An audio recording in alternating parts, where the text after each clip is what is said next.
السلام علیکم ورحمۃ اللہ وبرکاتہ بچوں، الحمدللہ رب العالمین وصلی اللہ علی نبینا محمد وعلی آلہ واصحابہ وسلم تسلیما کثیرا۔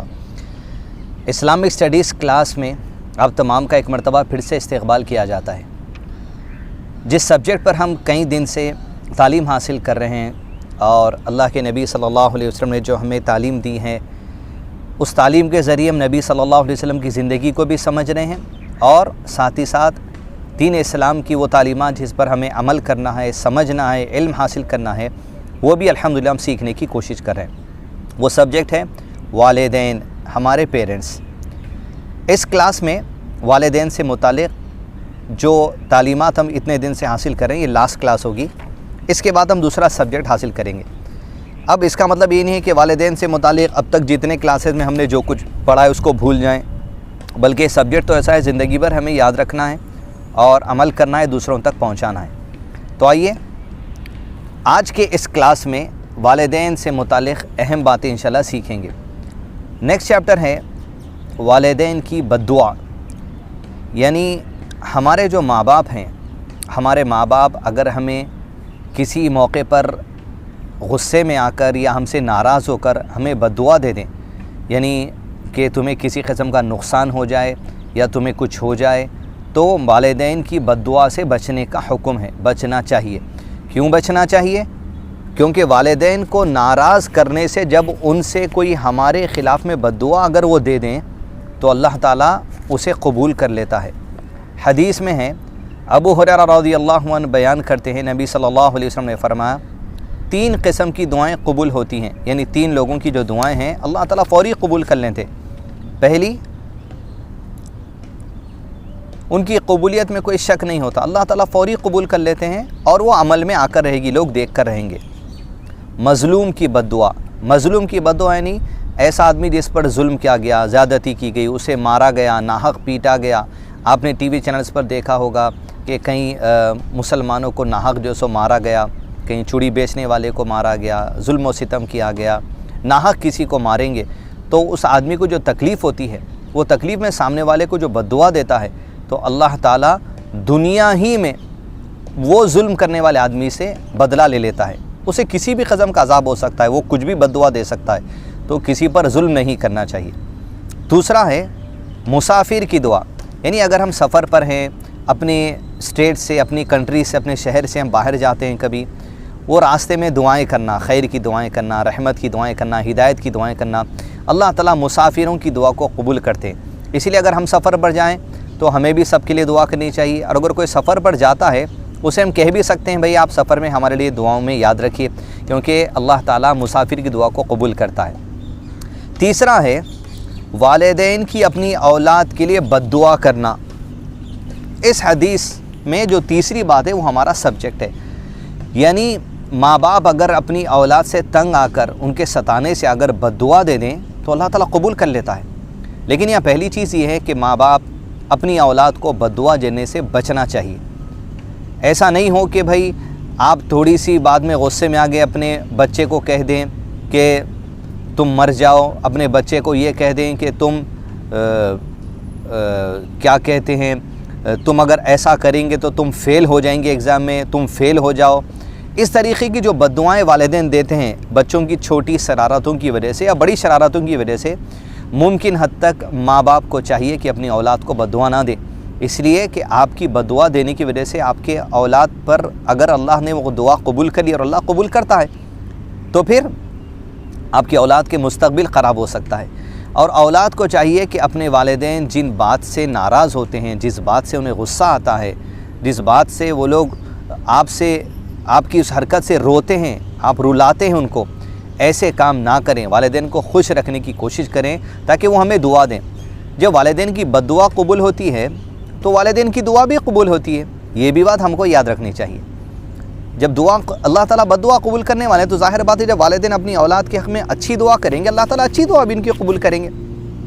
اب یہاں امپورٹنٹ بات یہ ہے، کیا والدین ہر بات کے لیے بد دعا دے سکتے اپنی اولاد کو؟ نہیں۔ جیسے اگر کسی کا بچے اگر نماز پڑھنے جا رہے ہیں، مسجد کو نماز پڑھنے جاتے ہیں، تو کیا ماں اور باپ اس کو بد دعا دے سکتے تم مسجد کو جاؤ گے تو تم پر لعنت ہو اللہ کی؟ ایسے تو نہیں ہو سکتا نا۔ کوئی حلال بات میں، جائز بات میں، جو فرد بات ہے اس میں تو والدین بددعا نہیں دے سکتے۔ اگر ایسے میں کوئی جہالت میں، علم نہ ہونے کی وجہ سے آپ کے والدین یا کسی کے والدین نے آپ اچھا کام کر رہے تھے، اچھے کام کرنے کی وجہ سے آپ کو بددعا دے دی، اس کے لیے فکر کرنے کی ضرورت نہیں ہے۔ اللہ تعالیٰ جانتا ہے کیا چیز آپ پر فرض ہے۔ جیسے والدین کسی کو کہہ رہے ہیں شرک کرو اور آپ شرک نہیں کرتے، تو والدین کسی کو بددعا دیتے تو کیا بددعا لگے گی؟ ان کی بددعا انویلڈ ہے نا وہاں پر۔ یہاں بددعا سے مراد اخلاقی معاملات میں ہے، یعنی ایسی باتیں جس کا کرنے کا حکم اللہ تعالیٰ نے دیا ہے اور نبی صلی اللہ علیہ وسلم نے سکھایا ہے، اور ہمارے پاس کرنے کی طاقت بھی ہے، وقت بھی ہے، سب کچھ ہے، اس کے باوجود ہم ماں باپ کو تکلیف دینے کے لیے وہ کام نہیں کرتے، یا کچھ ایسے کام کرتے ہیں جو شریعت میں بھی کرنا نہیں ہے، منع ہے، اسلام میں کرنا منع ہے، لیکن وہ کرنے سے والدین کو بھی مزید تکلیف ہو رہی ہے، تو اگر وہ بددعا دے دیں تو وہ دعا قبول ہوتی ہے۔ تو بالخصوص اس میں دنیا کے کاموں میں ساتھ دینا ہے۔ کئی اولاد اپنے ماں باپ کے ساتھ اگر حسن سلوک نہیں کرتے، ان کو کیئر نہیں کرتے، میڈیکل کیئر نہیں دیتے، انہیں شیلٹر گھر وغیرہ نہیں دیتے، انہیں کھانا پینا نہیں دیتے، انہیں لے جا کے اولڈ ایج ہوم میں رکھ دیتے ہیں۔ شاید بچوں آپ کو پتہ ہوگا اولڈ ایج ہوم کیا ہے، آپ نے اسکول کے جنرل اویئرنیس بک میں پڑھا ہوگا کہ اولڈ ایج ہوم یعنی جب بوڑھے لوگوں کے لیے جن کی کوئی اولاد نہیں ہوتی، جن کو کوئی دیکھ بھال کرنے والے نہیں ہوتے، وہ لوگ اولڈ ایج ہوم میں ہوتے ہیں۔ ایک گھر ہوتا ہے، ان کے لیے کھانا پینا، بیڈ ہوتا ہے، دیگر ان کے ایکٹیویٹیز کی چیزیں ہوتی ہیں۔ لیکن کئی لوگ ایسے بھی، اللہ ہمیں محفوظ رکھے ایسے برے شر سے، جو اپنے ماں باپ زندہ ہیں، ان کے پاس گھر ہے، ان کے پاس گاڑی ہے، نوکر ہے، چاکر ہے، پکانے ہیں، سب ہے، لیکن اس کے باوجود وہ اپنے ماں باپ کو اولڈ ایج ہوم میں رکھ دیتے ہیں۔ ایک اولاد ہے تب بھی وہ اولڈ ایج ہوم میں رکھ دیتی ہیں، دو اولاد ہیں تب بھی وہ اولڈ ایج ہوم میں رکھ دیتی ہیں۔ تو ایسے شر سے، ایسی ماں باپ کو تکلیف دینے سے ہمیں بچنا چاہیے، ورنہ ماں پر اور والد پر جو تکلیف بیتتی ہے کہ سگی اولاد جس کو ہم نے پالا، بچپن سے اس کی کھلایا پلایا، اس کی پرورش کی، اسے پڑھایا، اس کی ہر خواہش پوری کی، اور آج جب ہم بڑے ہو گئے تو ہمیں لے جا کر اولڈ ایج ہوم میں رکھ رہا ہے۔ تو یہ سب کچھ کیوں ہوتا ہے بچوں؟ اسلامک نالج کمی ہونے کی وجہ سے، اللہ تعالیٰ کا خوف نہیں ہونے کی وجہ سے، اللہ کی اطاعت کا جذبہ نہیں ہونے کی وجہ سے، نبی صلی اللہ علیہ وسلم کی اطاعت کا جذبہ نہیں ہونے کی وجہ سے۔ تو والدین کی بددعا سے بچنا چاہیے، اور وہ بددعا جو جائز کام کرنے کی وجہ سے والدین دے دیں، پریشانی کی بات نہیں، فکر کرنا ہی نہیں ہے۔ اللہ تعالیٰ جانتا ہے آپ پر کیا فرض ہیں، لیکن اخلاقی معاملات میں، دنیا کے کاموں میں ان کے نافرمانی مجھ کو اور آپ کو نہیں کرنی چاہیے۔ اگلا ٹاپک ہے والدین کے وفات کے بعد ان کے ساتھ حسن سلوک کرنا، یعنی کسی کے ماں باپ مر گئے تو وہ اولاد اپنے مرنے والے ماں باپ کے معاملے میں کیا کریں، وہ حدیث ہے۔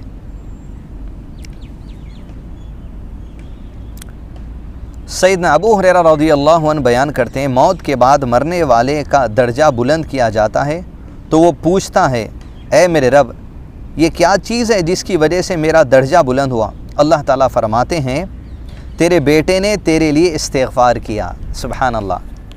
جب کسی کے ماں باپ کا انتقال ہو جائے تو اولاد کے لیے ماں باپ کا حق یہ ہے کہ وہ اپنے ماں باپ کے لیے مغفرت کی دعا کرے۔ مغفرت کی دعا یعنی اللہ تعالیٰ میرے والدین کو معاف کر دیں۔ جب تک والدین زندہ ہیں تب بھی یہ دعا کریں گے ہم، والدین کسی کے مر جائیں جب وہ بھی اس وقت بھی دعا کریں گے کہ اللہ تعالیٰ ہمارے والدین کو بخش دینا۔ تو ہوتا کہ مرنے کے بعد جو زندگی شروع ہوتی ہے، ہم نے پہلے کے اسلامی اسٹڈیز کلاس میں پڑھا، برزخی زندگی شروع ہوتی ہے۔ برزخی زندگی یعنی پردے کی زندگی، یہ دنیاوی زندگی ہے، مرنے کے بعد برزخی زندگی، پھر آخرت کی زندگی۔ یہ جو برزخی زندگی ہے، اس برزخی زندگی میں اللہ تعالیٰ نعمتیں عطا کرتے ہیں مومنین کو، اور گناہوں کی سزا بھی ہوتی ہے گنہگاروں کو، جسے قبر کا عذاب کہا جاتا ہے اسلامک ٹیچنگز میں۔ تو جب درجات بلند ہوتے ہیں مرنے والے کے، وہ کہتے ہیں اللہ تعالیٰ میں برزخی زندگی میں مجھے نعمتیں مل رہی ہیں، کیوں مل رہی ہیں؟ اللہ تعالیٰ کہیں گے، کس طریقے سے کہا جائے گا؟ وہ مرنے والے کو سنایا جائے گا کہ تمہاری اولاد نے تمہارے لیے مغفرت کی دعا کی ہے۔ تو مغفرت کی دعا کرنا، والدین سے مراد اپنے سگے ماں باپ بھی ہیں، اور ہو سکتا ہمارے ماں باپ کے جو ماں باپ ہیں، جیسے ہمارے دادا ہیں، ہمارے نانا ہیں، ہمارے دادی ہیں، ہمارے نانی ہیں، یہ بھی ہمارے پیرنٹس کے پیرنٹس ہیں۔ تو ہمارے خاندان کے لوگ جو بزرگ پہلے کے مر چکے ہیں، جو بھی مر چکے ہیں ہم سے پہلے، ان کے لیے بھی مغفرت کی دعا کرنا چاہیے، اس لیے کہ رشتہ داری ہے، وہ ان کا بھی حق ہے۔ تو جب تک زندہ ہے تبھی تک رشتہ نبھائیں گے، عید کے دن جائیں گے، عیدی لیں گے، شیرخرما پئیں گے، بات چیت کریں گے، صرف یہی نہیں ہے۔ مرنے کے بعد ہم رشتہ داروں کو یاد کر کے مغفرت کی دعا کرنا، یہ بھی ان کے حق میں آپ جو ہے سو رشتہ داری نبھا رہے ہیں، یاد رکھ رہے ہیں کہ ہمارے رشتہ دار تھے، اور رشتہ تو قیامت کے دن بھی باقی رہے گا نا، سارے گھر والے، بیوی، بچے، ماں باپ، یہ سب مل جل کر الحمدللہ آخرت میں زندگی گزاریں گے جنتوں میں، تو رشتہ تو الحمدللہ وہاں بھی رہنے والا ہے۔ تو مرنے کے بعد والدین کے لیے مغفرت کی دعا کرنا، اور دنیا میں بھی الحمدللہ کرنا، جیسا ہم اپنے لیے کرتے ہیں اللہ تعالیٰ ہمارے گناہ معاف کر دیجئے، ویسے والدین کے لیے بھی کریں گے اللہ تعالیٰ ہمارے گناہ معاف کر دیجئے۔ اور دعا ہم نے پہلے کے کلاس میں سیکھی، رب ارحمہما کما ربیانی صغیرا، اے اللہ ہمارے ماں باپ پر رحم فرمائی جس طرح بچپن میں میرے ماں باپ نے مجھ پر رحم کیا، مطلب میری پرورش کی، اب اس کا بدلہ آپ دیجئے، انہیں اچھا بدلہ دیجئے، بڑھاپے کی عمر میں انہیں اچھا بدلہ دیجئے، یہ مراد ہے۔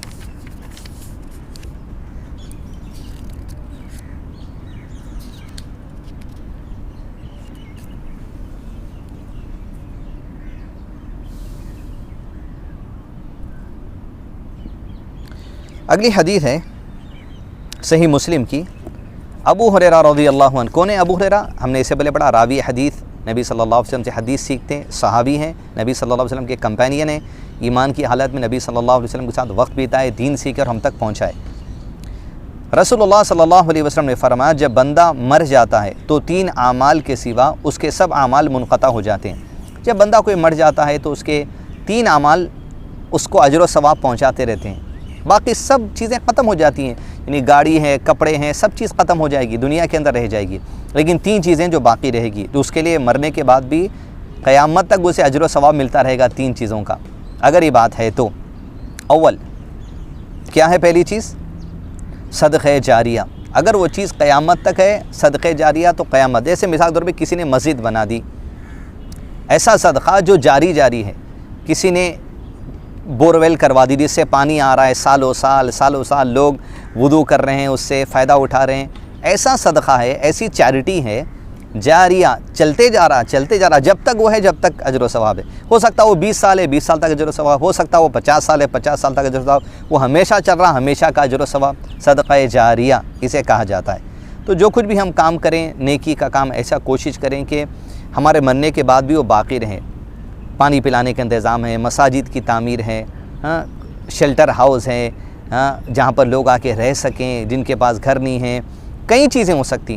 انسان کے پاس پیسہ ہے تو وہ اپنی زندگی میں پیسے کو وقف کر سکتا ہے کہ بھئی یہ اتنے لاکھ روپے، اس سے ہمیشہ لوگوں کو کھانا کھلاتے رہو، یا یہ پیسہ ایک بزنس میں لگا دیے کہ بھئی یہ بزنس جب تک چلتا رہے گا، بزنس کا جتنا پروفٹ ہے سارا پروفٹ غریبوں کو دیا جائے، سارا پروفٹ مساجد کو دیا جائے، یہ صدقہ جاری یعنی کنٹینیوسلی۔ تو یہ ویژن اسلام دیتا ہے، دور اندیشی اسلام دیتا ہے، دور کا سوچنا چاہیے، آخرت کا سوچنا چاہیے۔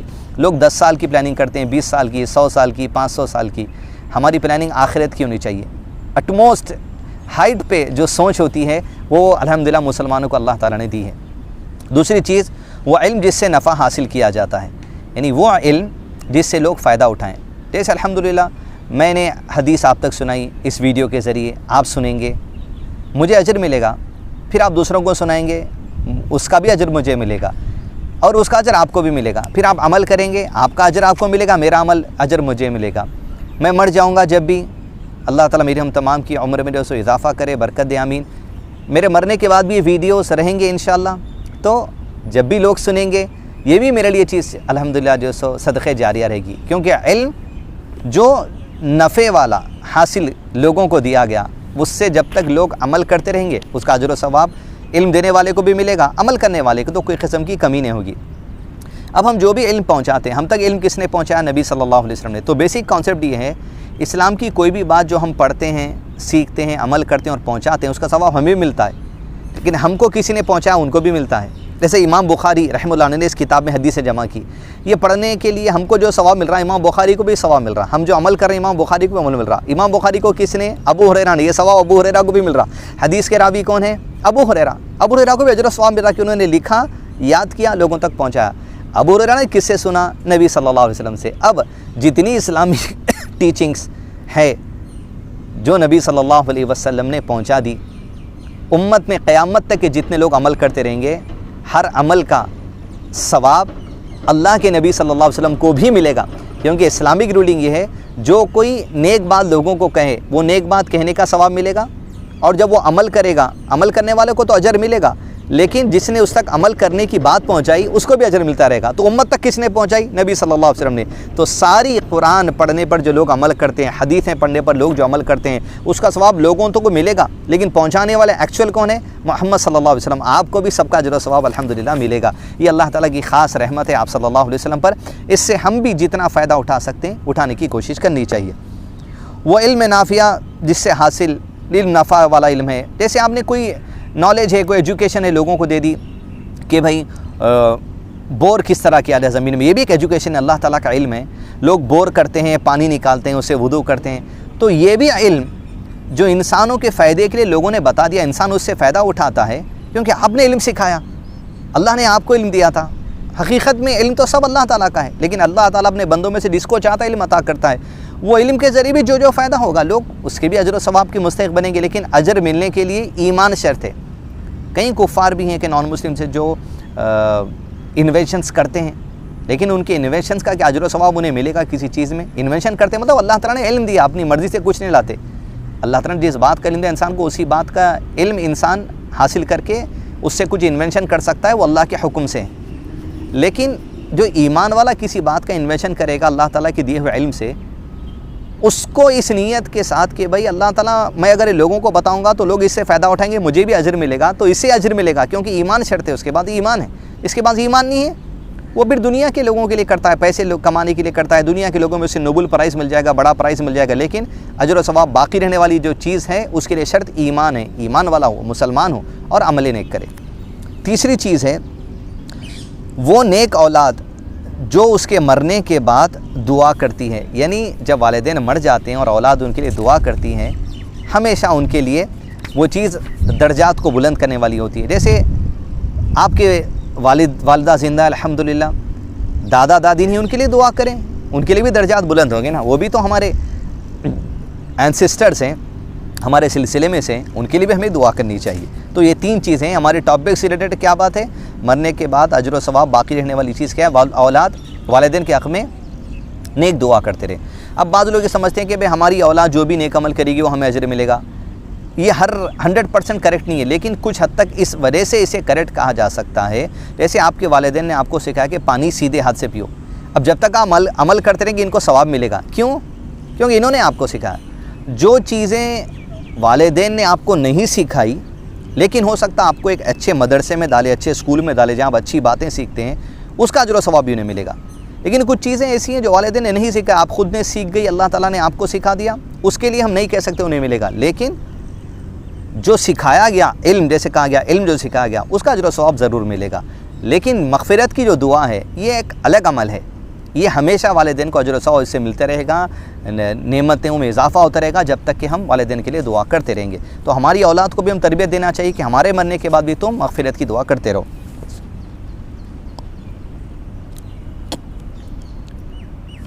ایک حدیث ہے، جو ہمارے پیرنٹس کے دوست ہوتے ہیں، جو ہمارے ماں کی جو فرینڈس ہوتے ہیں، والد کے جو فرینڈس ہوتے ہیں، ان کے ساتھ بھی اچھا سلوک کرنے کی تربیت ہے۔ حدیث ہے، ابن عمر رضی اللہ عنہما بیان کرتے ہیں، ایک سفر میں ایک دیہاتی میرے پاس سے گزرا، اس دیہاتی کا والد عمر رضی اللہ عنہ کا دوست تھا، یعنی ابن عمر جو حضرت عمر کے بیٹے ہیں، وہ سفر میں سے گزرے، ایک دیہاتی یعنی گاؤں والا آدمی، گاؤں میں جو رہتے ہیں، مطلب کسی کو حقیر نہیں سمجھیں گے، گندا نہیں، گاؤں میں رہنے والے، دیہات میں رہنے والے جو شہر سے دور رہتے ہیں۔ اس دیہاتی کا جو والد ہے حضرت عمر کا دوست تھا، یعنی ابن عمر حضرت عمر کے بیٹے حدیث روایت کر رہے ہیں، یہ کہتے ہیں ایک دیہاتی کا جو والد تھا وہ میرے والد کے دوست تھے۔ اس دیہاتی نے کہا کیا تم فلاں کے بیٹے ہو، یعنی کیا تم حضرت عمر کے بیٹے ہو رضی اللہ عنہ؟ انہوں نے جواب دیا ہاں۔ پھر سیدنا ابن عمر رضی اللہ عنہما نے اپنا وہ گدھا جو وہ ساتھ لائے تھے اسے دینے کا حکم دیا اور اپنے سر سے پگڑی اتار کر اسے عنایت فرما دی۔ اس پر بعض ساتھیوں نے عرض کیا کہ کیا اسے 2 درہم دے دینا ہی کافی نہ تھا؟ ابن عمر رضی اللہ عنہما نے کہا، نبی صلی اللہ علیہ وسلم کا ارشاد ہے، اپنے والد کی دوستی کا خیال رکھنا، اس کا ٹامت، ورنہ اللہ تعالیٰ تیرا نور بجھا دے گا، اس کو کاٹنا مت۔ یعنی حضرت ابن عمر نے اپنی ایک جو ساتھ میں گدھا لائے تھے، مطلب لوگ چلتے تھے، سامان ڈال کے لے آتے تھے، اور پگڑی جو کلچر تھا ان کا وہ نکال کے دے دی۔ لوگوں نے کہا یہ کیوں کر رہے ہیں، 2 درہم دیتے تو کافی تھا۔ انہوں نے کہا نہیں، نبی صلی اللہ علیہ وسلم کی حدیث ہے کہ اپنے والدین کے جو دوست ہوتے ہیں ان کے ساتھ اچھا سلوک کرنا، خیال رکھنا، ان کا جو ضرورت ہے ضرورت پوری کرنا، اگر آپ کے پاس طاقت ہے تو انہیں کھانا دینا، انہیں زکوٰۃ اگر دے سکتے ہیں تو زکوٰۃ دینا چاہیے، ان کا خیال رکھنا چاہیے، اور انہیں کاٹنا مت، یعنی والدین کے جو دوست ہوتے ہیں ان کے ساتھ جو رشتہ ہے، ان کا جو کیئر تھا وہ کیئر کو کاٹنا مت، ورنہ تیرا نور بجھا دیا جائے گا، بجھا دے گا۔ یعنی اللہ تعالیٰ تمہارے لیے جو نعمتیں مل رہی نا، وہ نعمتوں میں کچھ کمی ہو سکتی ہے، وہ کیا نعمتوں میں کمی ہو سکتی ہے وہ اللہ عز و جل بہتر جانے۔ تو عزیز دوستو، میرے اور آپ کے لیے بچوں ضروری ہے کہ ہمارے والدین کے جو دوست ہوتے ہیں، والدین زندہ ہو تب بھی ان کے دوستوں کے ساتھ دوسرے لوگ، والدین جب مر جائیں کسی کے، ان کے دوستوں کے ساتھ بھی اچھا سلوک انہیں کرنا چاہیے۔